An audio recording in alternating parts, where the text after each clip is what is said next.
So everything changes when you go full-time, and no one really talks about that enough. Everything changes when you decide to take your passion, your hobby, and turn it into a full-time career. Have you ever heard the saying that if you're passionate about what you do, then you'll never work a day in your life? And while that quote is certainly optimistic, and I feel like I've definitely leaned into that quote a lot, especially in my first few years, but it's also not the reality of entrepreneurship. I love what I do, but it is a lot of work.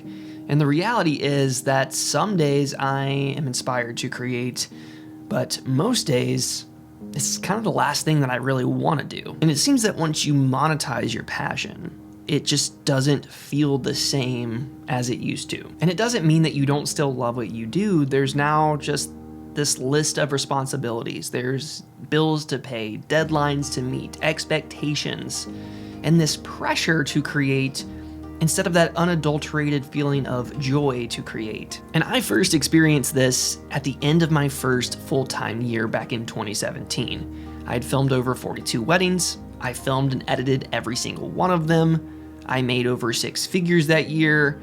And on paper, I mean, this was the dream. I should have felt like $1 million. I had turned my passion into a profitable business. But at the end of that year, I really wasn't experiencing any of that. Now, I didn't lose the love of creating, but the spark of creating was being suffocated by managing finances, editing a wedding film every other week, filming, managing clients, communications, social media, bookkeeping, networking, marketing, website management. I really just had the passion to create, not the passion to run a business. And at the end of that first year, that's when I started to really experience that burnout and anxiety because of this newfound pressure to create for survival. I love filmmaking, but when I made it my job, it started to feel more like a burden. And when you find something that lights you up, you obsess over it. You think about it constantly. You eat, sleep, and breathe it. That's all you want to do. And I thought, how amazing would it be if I got to do this every single day for the rest of my life? And when I made that a reality, it was like just at the click of a switch, that feeling, that initial feeling, that passion was not the same anymore. And I've honestly been searching for that feeling ever since that first year. Now, this video so far may make it seem like I hate what I do, and that's so far from the truth. I'm really just touching on the reality of the ebbs and flows of turning your hobbies and your passion into a business. And what that can look like, especially if you don't have a plan, which I certainly did not. I mean, I did the worst thing you could possibly do. I quit my 9-to-5 job without a plan, without any kind of structure, roadmap on how I was going to achieve what I wanted to achieve. I had no idea what I was getting myself into. I jumped off the cliff without a parachute and just prayed that I'd land safely on the bottom. I mean, thankfully things worked out for the most part. I mean, I've certainly experienced more ebbs than flows in my entrepreneurship journey, that's for sure. But I can honestly look back with no regrets of really transitioning from a 9-to-5 to a full-time filmmaker. I do think it's important to talk about these challenges and just be transparent about what that transition from a 9-to-5 to a full-time filmmaker to a full-time business owner, the reality of what that looks like, and just the obstacles that you're gonna run into, especially when you're trying to make a business off of your hobbies and your passions. The truth is you're trading stability, security, and pre-built systems for absolute chaos. Because now you are the one that has to make all of the decisions, build the system, find your routine, develop your products, sort out your rates, be active on social media, manage your finances, worry about taxes, and most of the time this is where it just sucks all of the joy out of the room. The atmosphere is just black and white, there's no color, and you're just left wondering what the hell happened. Because you thought you were trading your time for freedom, but really you're trading your time for a potential freedom. Because you have to really become every step in the ladder to either lead you to the top or keep you stagnant at the middle or stuck at the bottom. And when you have to just master all of these different roles and wear all these different hats, it can be paralyzing and overwhelming and keep you stagnant within your growth, which is why I feel like it's taken me so long to kind of reach where I want to go, and I'm still definitely not there in my journey. More often than I'm stuck in the middle of the ladder than at the top of the ladder. And I don't know if this ladder analogy is landing or not, but I'm gonna roll with it. But year 1 and year 12 has just taught me so many things, and it's taught me a lot about myself, that's for sure. What's required to make this thing work, what's required for me to be happy in what I do, and keep the love of creating at the heart of every decision that I make. And in order to do that, a lot of it has been just removing myself from things in the business that don't really bring me that joy anymore. Things that I can kind of delegate and outsource so that I can get more time back in my life in business.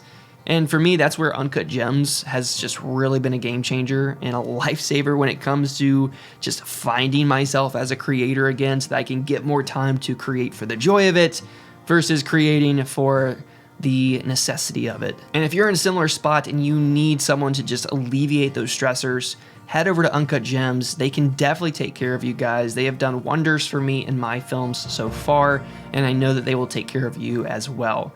And you can get 65% off on your first edit. Use my code Wayward65 at checkout. And if you want to learn more about Uncut Gems, you can find the link down in the description below. But even with outsourcing, there are a lot of days where I'm still overwhelmed with everything that needs to get done. Some days I'm so paralyzed with the endless tasks that I can't even function properly. And I end up working on irrelevant things around the house that I also don't finish. And half of my house is like a DIY project, which is even more frustrating and overwhelming because there's so much to do. And most of the time I'm just trying to find an escape plan, and I use video games as that outlet to just remove myself from the monotony and the tedious nature of just being a full-time filmmaker, and just trying to alleviate some of that pressure that exists to just be this person, be this business owner, be this provider. I mean, it's challenging. It's challenging, and it's a bad habit of mine that I have to just escape and run away from problems. Now, I eventually come back, right? I eventually get things done. I take care of business. I've never, thankfully, missed a deadline. But most days, I'll be honest, I feel the impulsive itch to just delete social media altogether, live off the land, and just make homesteading videos. Gosh, that lifestyle looks so peaceful. But more importantly, I just want to get back to creating for the love of creating. I feel like I just create so much for everyone else that when there is time in a day to create for myself, that desire, the motivation just isn't there because I'm running low on creativity, or my bandwidth is just at its end and I can't really think about even creating something for myself. It's almost like there's this invisible barrier that I can't cross on the other side. When I think about creating something for myself, I get stopped right at that wall, and I start feeling a little bit of anxiety, that paralyzing nature, and just that feeling of, you know what, I don't want to do this. I can't do this. Even though internally, subconsciously, I'm like, no, this is what I want to do because this is what you had in your mind. You got really excited about this thing 2 weeks ago, and then now when it comes time to create it, you just can't.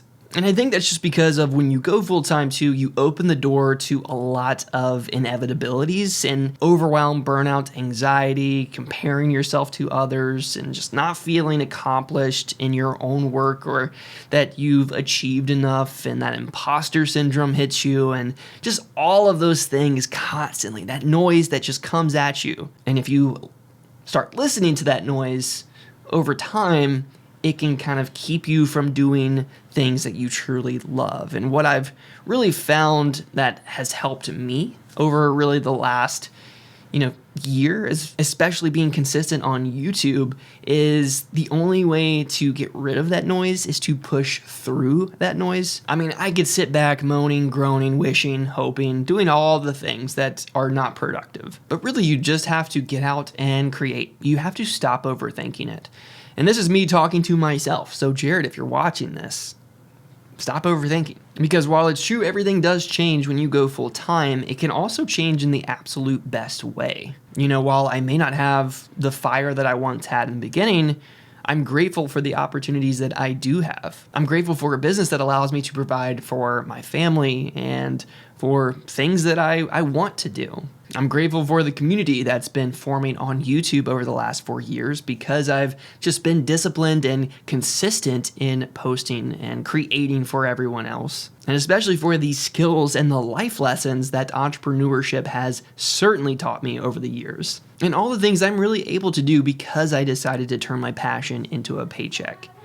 So if you really just look at it through this optimistic lens, your whole perspective on should I go full-time, should I not go full-time, it really just changes, and you can really see the bigger picture into why it's just so amazing being your own boss. Yes, there are challenges. Yes, there are obstacles. Yes, it's not going to be easy, but the pros far outweigh the cons in my opinion. And I knew that I'm just not the personality. I'm not really the guy that sits in a desk all day, 9 to 5.